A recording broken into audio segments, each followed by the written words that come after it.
Taste the Daily. கள்ளச்சாராயம் குடித்து உயிரிழந்தவருக்கு 10 லட்சம் ரூபாய் கொடுத்த திமுக அரசு கழிவுநீர் கலந்த குடிநீரை குடித்து உயிரிழந்த அப்பாவிகளுக்கு நிவாரணம் அறிவிக்காதது ஏன் என தேமுதிக பொதுச் செயலாளர் பிரேமலதா விஜயகாந்த் கேள்வி எழுப்பினார். சென்னை பல்லாவரம் மற்றும் ஆலந்தூர் சட்டமன்ற தொகுதிக்கு உட்பட்ட பல்வேறு பகுதிகளில் சுகாதாரமற்ற குடிநீரை பருகிய 60க்கும் மேற்பட்டோர் தற்போது வரை சிகிச்சை பெற்று வருகின்றனர். இந்நிலையில் 3 பேர் சிகிச்சை பலனின்றி உயிரிழந்தனர். இந்நிலையில் தேமுதிக பொதுச் செயலாளர் பிரேமலதா விஜயகாந்த் குரோம்பேட்டை அரசு மருத்துவமனையில் சிகிச்சை பெற்று வரும் நோயாளிகளை நேரில் சந்தித்து ஆறுதல் கூறினார். தொடர்ந்து செய்தியாளர்களிடம் பேசிய அவர், திமுக அமைச்சர் மீன் சாப்பிட்டதால் பாதிப்பு ஏற்பட்டதாக கூறுவது கடும் கண்டனத்திற்குரியது என்றும், நீங்கள் எதிர்க்கட்சியாக இருக்கும்போது சட்டையை கிழித்து விளம்பரம் தேடவில்லையா என காட்டமாக கேள்வி எழுப்பினார். தாமு அன்பரசு சொல்றாரு, மீன் சாப்பிட்டதுனாலதான் இப்படி வயிற்றுப்போக்கு வாந்தின்னு சொல்றாரு.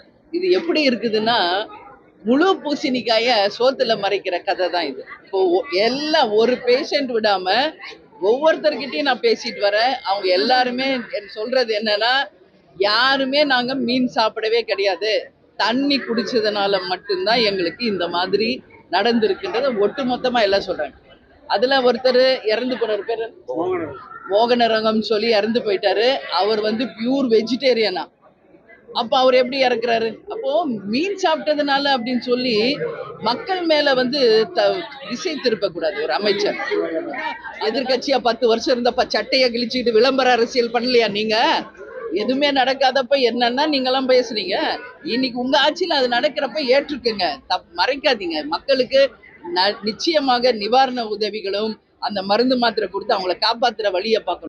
பெஞ்சல் புயல் திருவண்ணாமலை மாவட்டத்தில் நிலச்சரிவு ஏற்பட்ட மலைப்பகுதியில் ராட்சத பாறைகள் உருண்டு விழும் நிலையில் இருப்பதால் மக்கள் அச்சமடைந்துள்ளனர். திருவண்ணாமலை அண்ணாமலையார் மலை மீது 5 இடங்களில் மிகப்பெரிய அளவிற்கு பாறையுடன் நிலச்சரிவு ஏற்பட்டது. வஉசி நகர் பகுதியில் பாறைகளுடன் மண் சரிவு ஏற்பட்டதால் 5 சிறுவர்கள் உட்பட 7 பேர் மண்ணில் புதைந்து உயிரிழந்தனர்.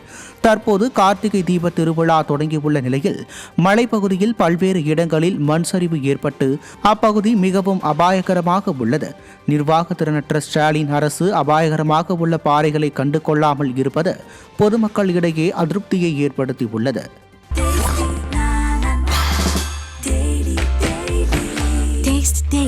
Taste the Daily.